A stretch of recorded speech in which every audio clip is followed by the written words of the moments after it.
Sup? Yo. Okay.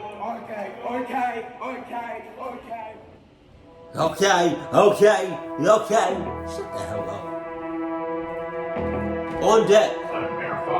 And you know it.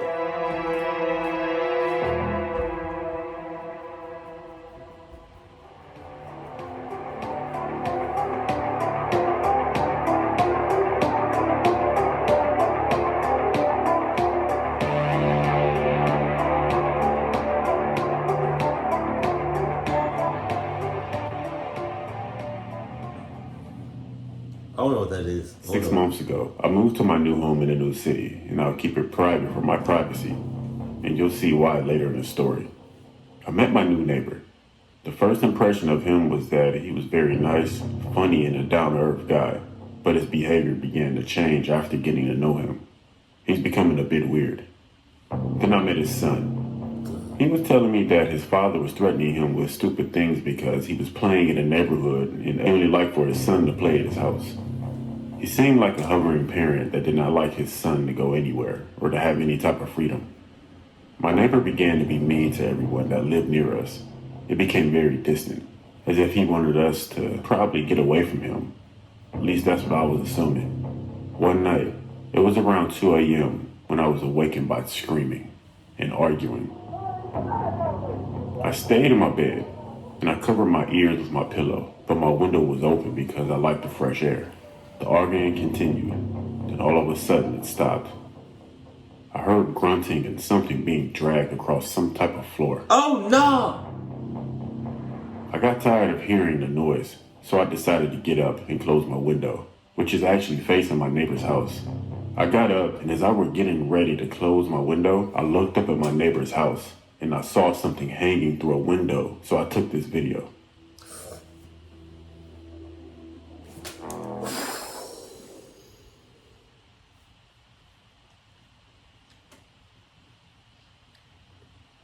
I'm not saying that's a dead body, but it looks pretty damn close to one.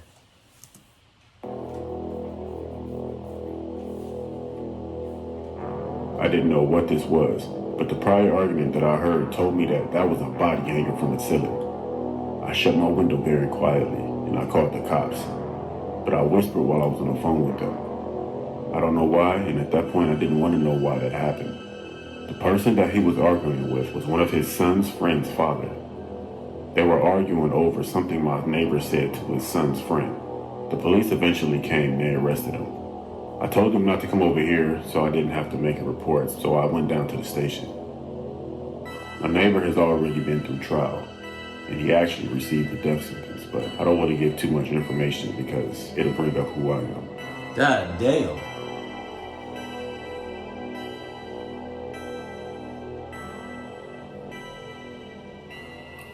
See, that's what I'm talking about. That's what I be talking about, man.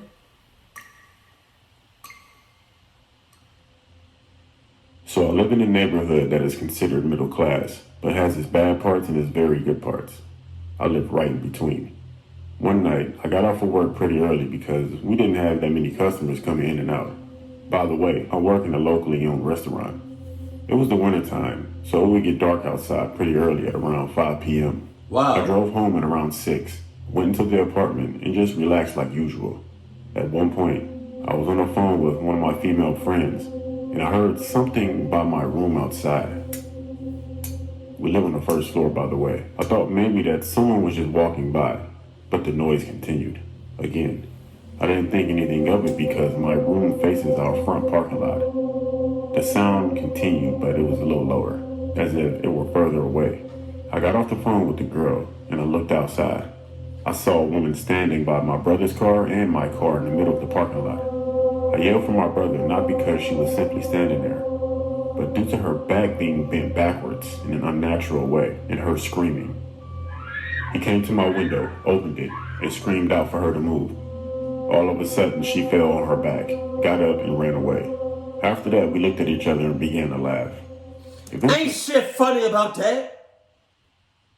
Ain't shit funny about that. That's the paranormal activity shit. God damn.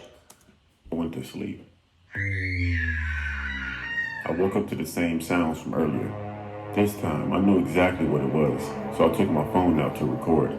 She was in a darker area that had no lights, but this is what I caught on camera.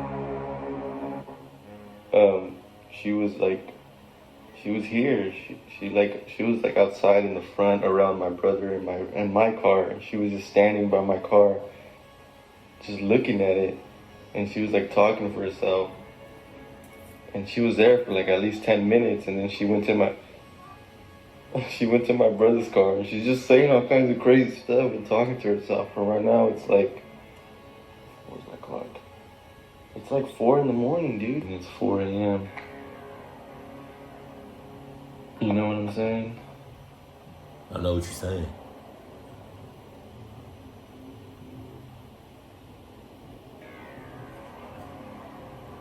I'm hiding. Okay. Is that her? I went back inside and I waited it out with my gun. I didn't go back to sleep, and the lady ended up leaving. I don't know if she was a tweaker or possessed. Possessed. $5 she was possessed.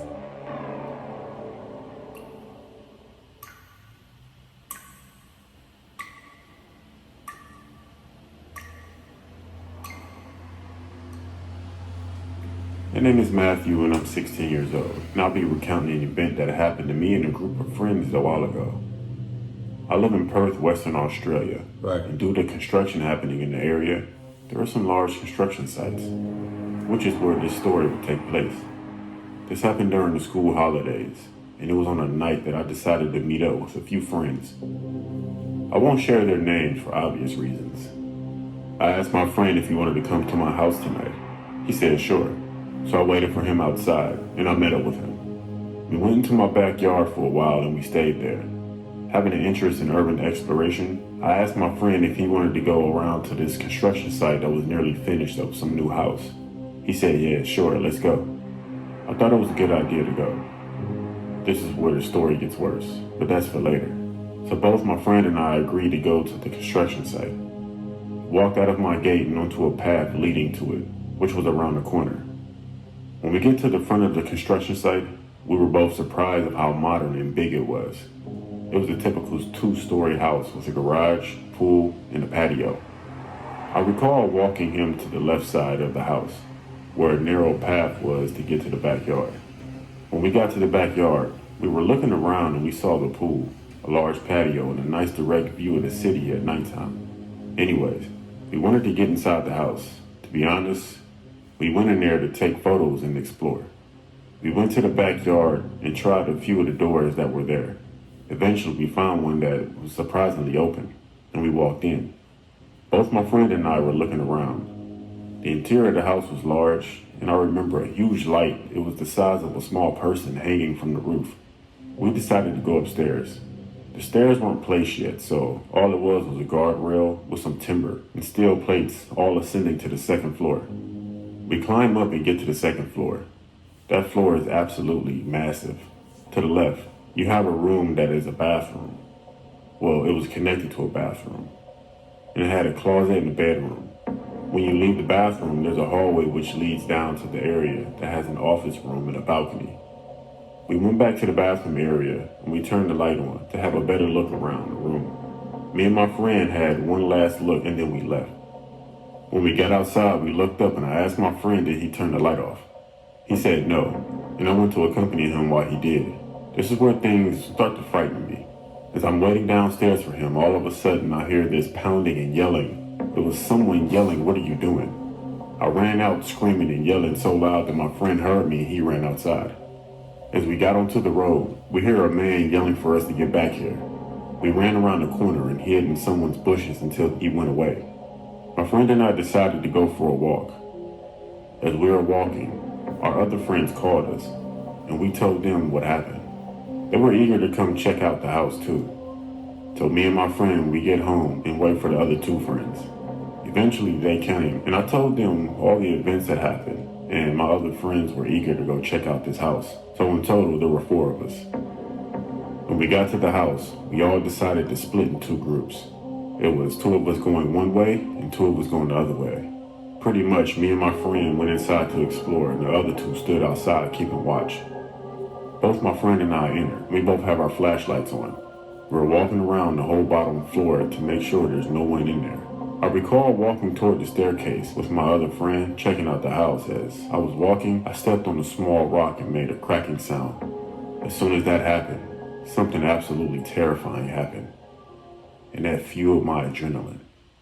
At this point, this is where I started to record a short clip of what happened.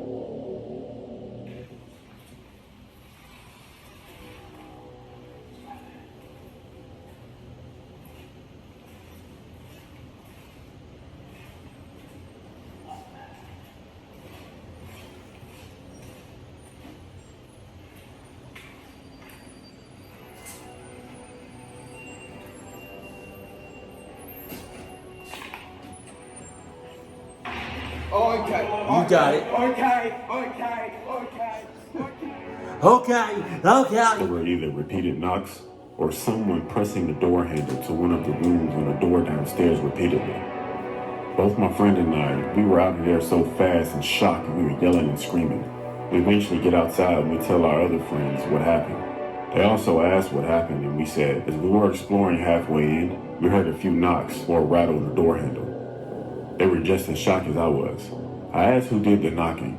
They asked me what I meant. They were in the front keeping watch. Still to this day, this event scares me and has somewhat taught me a lesson. And that's not the trespass.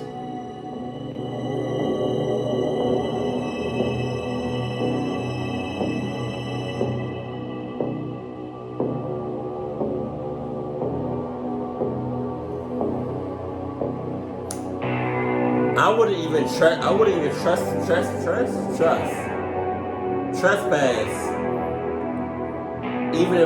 Even if like everything was completely open. You know what I mean? Like it says, let's say for instance, you see this field and it says do not trespass. I still wouldn't do it. No trespassing for a reason. Jesus.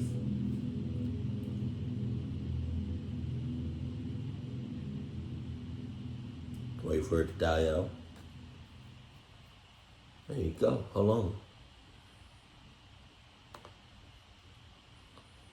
Yo, these footages be getting me sometimes. I'm not even gonna hold you. Hold on. Let me go back for us. Hold on.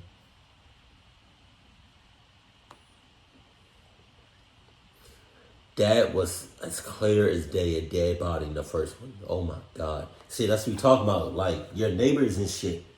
They may seem all fine, smiling, lovely, and, you know, all that friendly and shit. But behind closed doors is a whole different story. That's all I'm saying.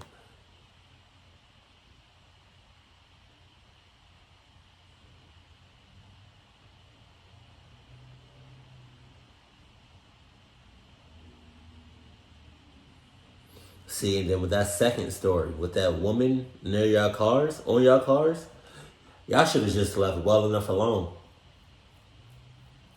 Because obviously she or that thing knows where you at.